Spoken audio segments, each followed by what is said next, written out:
Nintendo released Mario 35 a few days ago.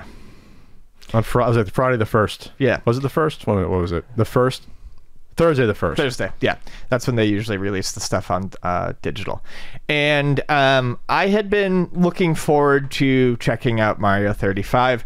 Basically, it was going to be a Mario game with a Battle Royale tortilla wrapped around it. The Mario burrito wrapped up in a Battle Royale Not tortilla. a tostada shell, Not open face. Tortilla. Tostadas are underrated. Maybe it could be torta bread. Anyways, and finally got to play it. I before I played it, I read a couple of people's brief impressions of it, and a lot of people didn't. Well, I won't say a lot, but a couple of people whose opinions I usually fairly respect didn't seem to care for it. So I was a little nervous going in. Who are these people? Let's call him out. I'm sorry. Kyle Orland. Oh, I like Kyle. I think he follows me on Twitter. We sometimes. But he didn't seem to enjoy it very much. And one of his main reason for not enjoying it, I will get to, is one of my major problems with the game. But it didn't stop me from enjoying it. Well, let's explain the game. So, the game is Mario. In the center is the level. Basically, you start the game and you pick a level. Before you get thrown into the match. So when your starting stage. Yeah, your starting 1-1, 1-2, whatever it is. So when you pick, so when you start, you pick your stage. Well, it's not your start. You always start at 1-1. It's your transition stage or whatever. I think it just gets thrown randomly into the mix. I think basically 35 players pick 35 stages, and those are the stages that they shuffle in. Gotcha. And then the game starts. It starts as normal, but you have a 35-second timer, and it starts usually in World 1-1, at least right now, because that's the most commonly unlocked stage. As you play through Mario and you kill enemies, you add time. If you hop on them. Yeah, or if you throw a fireball. Or through fireball, yeah. Anytime you kill an enemy, you gain time. Fireball is a second. If you hop on them, you get 2, 3, 4. You can bounce and get more. It. So that keeps your timer going. The other thing that happens when you kill enemies is that it sends them over to another player's screen, and it starts lining them up on the bottom so that they, basically as you progress through the level, you'll have tons and tons more enemies. They'll start putting piranha plants in different places. You'll get swarms of Goombas. Sometimes Cheeps flying through. Cheeps, bloopers, Buzzy Beetles, Hammer Brothers. I mean, basically everything. Usually the longer the game goes, the enemies ratchet up. The longer the game goes. The Bowsers start appearing, sometimes 2 on the screen at the same time. And the whole goal is to stay alive. You can use coins that you collect in the game to press X to spin a roulette wheel. And what happens is it will land on various power-ups. So you'll get an invincibility star, a mushroom, or a fire flower. And then lastly, there's a POW block that just eliminates everything on screen. Yes. And the goal is to stay alive. 1 death, and that's it. If you fall in the pit, you're done. If you're dead, you're done. And the goal is to be the last person standing. And it works brilliantly well. They balance everything super great. The risk reward of playing with fire a little bit is very good. There is kind of a flow to the game as it starts. In the first few levels you're playing, you're staying alive, you're trying to get coins, and you're trying to beef your timer up. Your timer maxes out at 400 seconds. The easiest way to gain more time is to, early on, with Goombas, is to just jump them in a row. So basically you land on them, you keep the jump button held down so you pop up higher. You combo. And the more you keep, so each one increases in seconds. So it goes from 2 seconds to 3 to 4 to 5, with each one that you stomp on.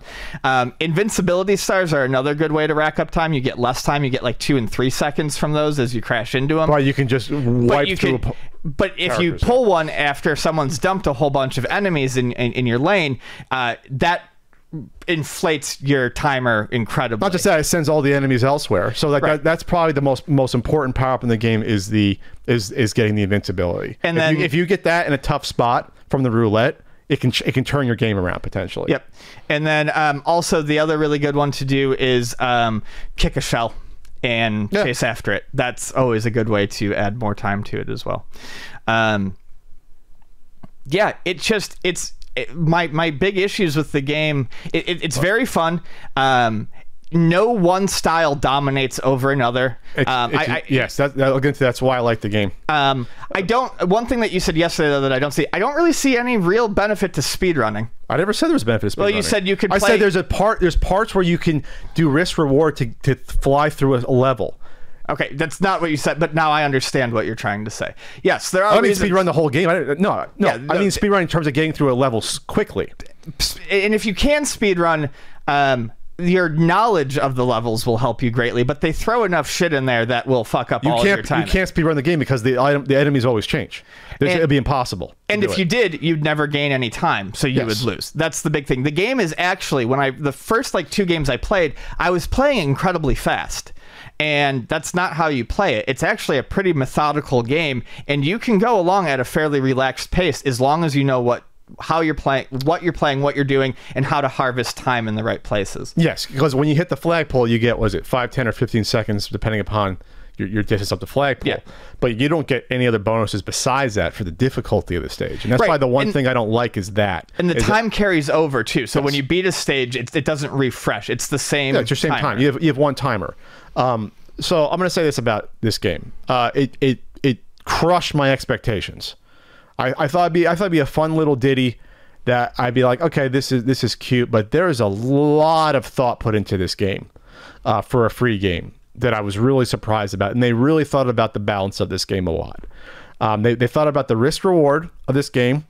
They thought about the fact that yes, if you can just shoot the fireball at everything, that's great, but you'll just get time. You're not going to kill your opponent. Yeah, it'll keep you alive, but it's not a strategy. So you have to take the risk of jumping if you want to inflict damage on your opponents. It's not good enough. You have to actually jump and do the combos. So then you're putting yourself at risk. There is a bonus, which I haven't figured out. If you go through as a small Mario, you do get a bonus, I believe. It shows up at the end of the game, but I don't know. I got to look into the game more without playing it. That if they balance that, more power to them, because I think if you're small and you're comboing, you should get a bonus because obviously you're at risk of one-hit deaths. They made two big changes to the game that's important, and both are beneficial. The jumping off of opponents, they have your jump go a lot higher for the comboing, which is smart. It also helps you get out of trouble and go to different platforms easier. That's a very smart change. I'm glad they did that. The other big change they made, the huge change, which is a great change, is that when you have the fire flower and you get hit damage, you don't go to small Mario, you just go to big size Mario. Yeah. Smart change. It makes the game last longer for everyone. It also, eventually that's what they did anyway in the series. So those two changes really make the game a lot more playable in this sort of environment. The other thing they did, which is just something I noticed, is that when you're small Mario, you can still get the 1-up mushroom on level 1-1. Usually you can't traditionally. They did that, and you get a 1-up mushroom, you get 20 coins. It basically gives you a roulette spin. Yeah, 20 coins is important because it's a guaranteed roulette spin. And we get the fire flower again. We already have, I think it's 15. So basically, yes, if you get the fire flower when you already have it, it's 15 coins, and that actually plays into it later on. If you're running out of time and you have a fire flower, spinning the roulette wheel is actually not a bad gamble, because you'll either get an invincibility star, which is almost always useful. The POW block is not great, but if you get the mushroom or the fire flower, you get 15 seconds added onto your timer. Well, but the POW will knock everyone out and give you those seconds, and also knock those enemies elsewhere. So yeah, that also in my like third or fourth game, I was like, okay, I know how to get time, but like there are stretches where it's like no one's sending me enemies. It's like, where can you get time? Well, yeah, they actually factor that in really well. You can use the roulette wheel to gamble on time. So I actually rushed through it the first couple times I played it, and I didn't do terribly until I obviously took a spill and I died. I was using the Pro Controller. I can't imagine using the Joy-Con to play this. To be impossible to not use a proper control pad, D-pad to play this. That would just be a pain in the ass from looking at that. I used the Pro Controller. I couldn't find my 8-bit Jew Super Nintendo controller. That probably would have been nice. I do have this Super Nintendo, official Nintendo controller for the online. That probably works pretty well. But the D-pad on the Pro Controller isn't bad. It isn't bad at all. And I heard someone say the Super Nintendo one's a little bit mushier anyway. So D-pad on the Pro Controller misfires all the time. It's well known, but it's well, I played fine with it. I did too, surprisingly. But yeah, it's. What do you mean a misfire? So like I said, it's a known flaw with the controller. It's the when you're go like mess around with anything. It registers like the wrong. You can going right or left, and it'll oftentimes register a down or up. Oh, try playing. If you wanted to see that, play Tetris 99 with the D-pad on the Pro controller, and you'll all of a sudden just find yourself dropping stuff. It's annoying. Okay, so I played about a dozen times last night. And just to see if I can get into it, because I obviously I played Tetris 99 beforehand just to remember how bad I was at Tetris 99. So I got like, first time I played, I got like 20th place, 15th place. Then I got to third. That's when I realized, oh, what happens if I press the X button? So I got to third without realizing, oh, there's the roulette. So then once I got that, I was like, okay, that keeps you alive longer. Because here's the thing about the game: once you get to the top 5, the game can go another 10 minutes. Before the clock starts to really wind down a lot quicker to force it. So I played 3 times and got to third. One time it crapped out on me, the data connection. I was like, fuck. I got to third, and then I stood in it, and it was my mistake. I got killed. So then I started to think more about the coins and when to use the items. And then I started to figure out to start hopping more on enemies instead of just, you get the fireball, you can just rip through things and get through. But again, you're not going to damage your enemies as much. And like Tetris 99, you can go towards most coins, your attackers, lowest time, less time, or random. So it's the strategy there is lowest time. Well, if you send all the enemies over to the person with the lowest time, hopefully you'll freak them out into either tripping up and getting fucked up by an enemy, or just putting up enough of a wall that their time's going to run out. Because obviously you're giving them the opportunity to get more time back, but if they're already low enough on it, it could trip them up. Sure. Most coins, you want to attack those people and get them to drain their coins as quickly as you can, so that when it comes down to the last few, they don't have any spins, because the spins do become... Yeah, the spins are more important the later you get. In the top 5, the spins become pretty important. Yeah, you can go a long time without using spins if you're good enough.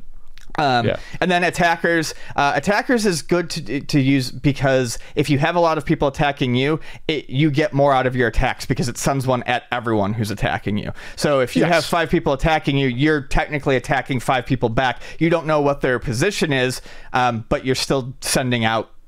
Yeah, and there's actually a strategy as I saw. Like, okay, I want to maybe focus on, the lowest number at first, and then later on go random, then go to attackers if I'm getting. Yeah, so I figured that out a lot easier than the Tetris 99 thing. It made more sense to me just intuitively. But the reason I love this game, really love this game, besides a couple of minor flaws, which I actually didn't name yet, my two issues I had with it, is that there's not one play style that's going to win. You have to change up your play style while you're playing, and they did not cater to speedrunners. And thank God you did not do that, because you would have turned off 99%. Oh, it would have ruined the game. Would have ruined the game. Yep. So I'm actually glad that was my biggest surprise, and what made me so happy was that it was not a game about just ripping through the levels as fast as you can. No. But there is times where I was trying to explain to you, man, you do it properly, where you want to get through a level quickly, and this is where you want to get through a level quickly if it's a shit level that's a big risk to you to stick around. So if you get to like an underground stage and you be able to jump on top and run through, I did that a couple times to get the hell away from this. Because there could be some really weird areas with those platforms and too many enemies to get back to 1-1, which is a lot easier, or to another stage. Oh, I did that. And then when you get back to 1-1, you can like a refresh. You can slow down a little bit. You can actually, you want to keep an eye on your time and make sure that you're gaining coins and stuff like that. But that's a real great level to be at if someone's going to dump a shitload of enemies on you, because it's very easy to handle. You also want to rush through swimming levels because you go slower in general, and that can be really tough to navigate around, especially if you don't have the fire flower. You're kind of fucked. I think the swimming level is the hardest, not just because those you want to get through as fast as you can, because there's just not many opportunities to get coins or to regain your time from enemies. And you don't get a mushroom if you're out of coins. Like, you're not going to be able to get a mushroom. There's no like blocks to get them naturally. So that's and the cheap bridge. You don't want to hang on the cheap bridge, because the more cheap cheats come, you only can throw two fireballs at one time. If you don't have a fireball, if you're small Mario on the cheap bridge, God bless you, because that's tough even on regular Super Mario Bros. You gotta really watch out. So there is some parts you want to rush through the more problematic stages there. So issues with it. I have 2 issues. I'll see if they match yours. So one, I think that the levels should unlock a bit quicker. Okay. The fact that I mean, you have to level up too much. They can definitely unlock those a little bit faster. 2, I think they need a much like Tetris 99, where if you finish in first place in Tetris 99 you get a hard mode. In this, it unlocks a coin ranking mode, so you can see like coin collection as like how it ranks you. Okay. They need a hard mode. They need a mode where the enemies that start getting thrown over to you are the later stage ones earlier. I don't mind the game taking long, but it would quicken the pace. The end of the match drags because suddenly, even though there's less people, there's less enemies being... And it's also the better players. Right, it's also the better players. Yeah. What I think they could do, and I didn't note, the game keeps track of the KOs that you get, much like Tetris 99 does. In the one where I was in first place, I got 7 KOs. And I did that mostly by lining up a bunch of enemies with a shell, flicking it to the person who is on lowest time, and then sending everything over and hoping it would screw them up. In Tetris 99, when you get a KO, every certain number of KOs, you get a star. So you get like bits and pieces, and basically you get like a star, a second star, and then I think it builds up a chevron to a third star. And what that does is it increases the amount of lines you send over exponentially based on a level. So if you have, so when you start, a single line is going to send, or like eliminating 2 lines is going to send 1 line over to someone else. If you level up to like the full 3 stars, you're sending like 4 or 5 lines over when you just clear 2. And that's all based on if your specific enemy killed them. If you killed them in Tetris 99. It would work here to help, I think, make the end of the game a little bit more exciting and last a little bit less time, because by the end of the game, then you can look at who's amassed the most KOs, and those people, just like in Tetris 99, it speeds things up because you're sending way more shit over. I see that, but it's increasing the attack. It's not as a direct kill like it is in Tetris, because you can have 5 people sending enemies at the same time, and then it's it just determines it based on what your enemy is. Just like Tetris 99, you can have 5 people sending lines over at a time too. It's not perfect. There's no way to do that perfectly. Yeah, I don't know about that, because there's some points in the game there's like 15 guys on the screen at once, so then if there's different things, maybe I jump over this guy into a pit to avoid this guy, or maybe hit that guy. That seems a little cumbersome. But I see your point. The end of the game, the timer has to go down quicker at the end of the game, because sometimes I think when I got into first place, I played for 15 minutes. On my last game of the night, I think it was like the 10th or 12th game, I got first place finally, and it was down to the 2 of us for about a good 4 or 5 minutes, almost just the 2 of us. Just the 2 of us.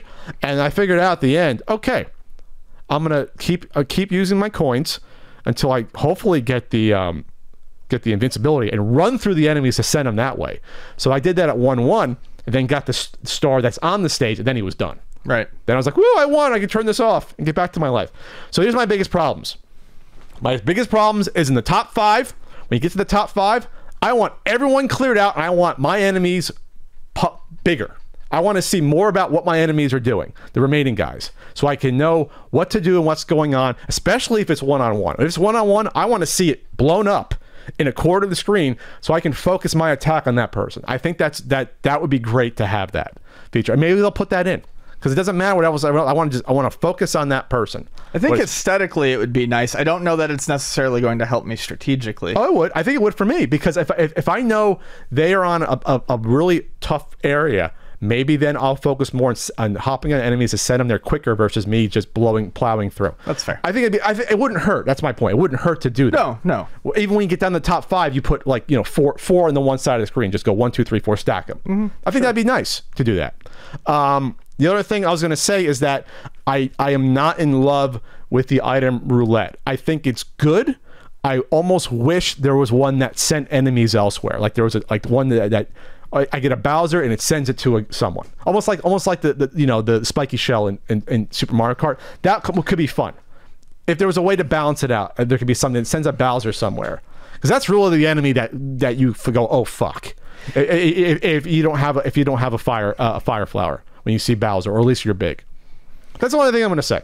I was almost going to say I almost wish there was almost a risk of a negative item roulette, but then you would want to get the coins. I feel like if there was a risk of a negative, I mean, that is, the roulette is a weapon. It's not a guaranteed weapon, but it's used solely to keep yourself alive. I think keep yourself alive. I think putting in a negative would be okay. Then I want to send enemies though. I want it to be more offensive. I could see that. I would almost see that as a separate roulette wheel, a different way to spend your money. Because coins are more defensive. for the most part.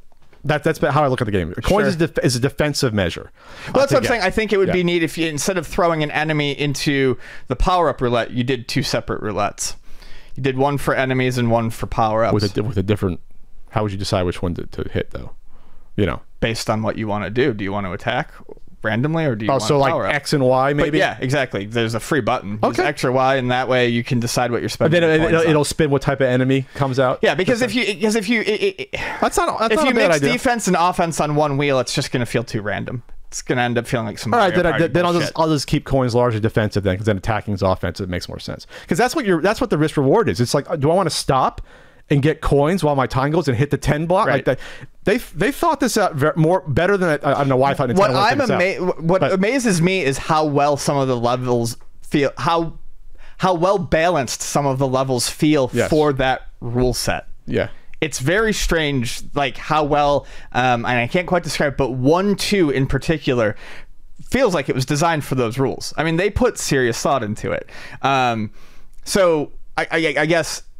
in the placement of the mushrooms, by changing it to 20 coins, you get that first 1-up mushroom, and 1-1, boom, you've got a roulette spin in stock right there. You have a fallback. In 1-2, you can go for that 1-up mushroom up there. It's going to give you those coins, but you're going to miss all the time building opportunity from the enemies down below. And I'm playing through it, and I mean, that is something you notice after you can go for the vine and get the coins up there too. A billion times. It's crazy how well it fits into this mold.